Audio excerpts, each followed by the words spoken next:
Cowboy Road Rogers. I want to ask you, what do you see here, folks? Provide you a little demonstration. Do you see any baffles inside this thing? Do you hear anything blocking my voice? Probably not. This is a smoothbore tanker like most all tanker tractor trailers on the road. When the liquid in there moves, it goes wherever it wants to. Sometimes past the seal in the vent, apparently. That's why it's got a special drain over there and whatever. So anyway, I bring this up because the way people drive around this heavy equipment, I personally usually cannot be at a gross vehicle weight of 80,000 pounds or the 84,000 pound gross using the permit that I've got to have because some of the roads I travel, or just in case they overload something to where the axles on the truck get overloaded. The reason they can't fully load these. So what do you think happens when this thing is moving up and down the highway? That stuff is sloshing around inside underneath that lid. Especially when somebody decides to turn out in front of that truck from some side road and move real slow, or go past them, cut in front of them, and slam on the brakes to turn off, instead of waiting 3 whole damn seconds to just stay behind and turn off more safely, not only for the truck driver or anybody else around the rig, but for themselves. That's why I said the other day about people don't even have respect for their own lives. What people don't realize is that stuff moves, and when the truck stops, it doesn't stop moving. It pushes. If the truck is on wet pavement, icy pavement, snowy, loose gravel or something, when all 18 tires finally come to a stop, that grease doesn't stop moving. Or oil, or water, or whatever's being carried inside that trailer. Milk for you.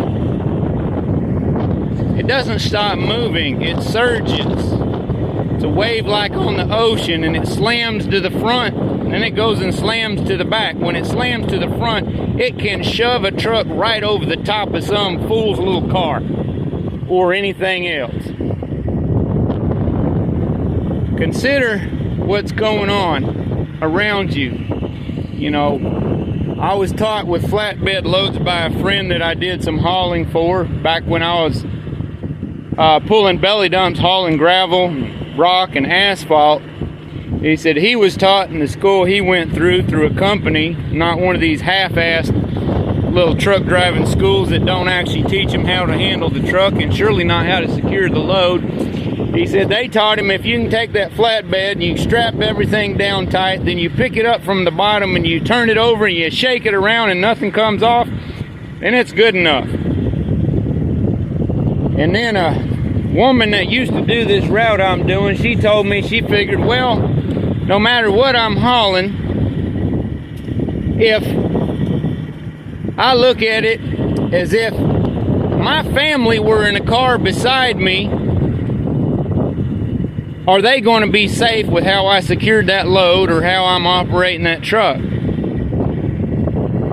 People don't realize what can happen to them when they get foolish around this stuff, and a whole lot of truck drivers don't realize or just don't flat care what their actions can cause either. But that hollow hole in there can have a mighty big wave, especially when it's not fully loaded. There's all kind of room to move. That includes when the truck has to swerve to one side or the other because of some knucklehead about hitting them or causing the truck to almost hit them. All that liquid inside goes to one side or the other side. It don't just sit there. that can cause the trailer to lean over. All the weight shifts to one side. It can bust the springs down there underneath those fenders on them axles, and it can lay flat over on top of something, or at the very least it can cause it to get weak and break later on. Please, not only learn how to do better for yourselves and those around you, please teach your kids. Please. Because adults who are terrible drivers make even worse driving children, and then they wonder why the child don't survive driving themselves down the road. So, as usual, please try to be a blessing to others. And I wish you would all be blessed. Thanks for sharing all the information I try to provide you throughout the different platforms. And don't fall in the hole.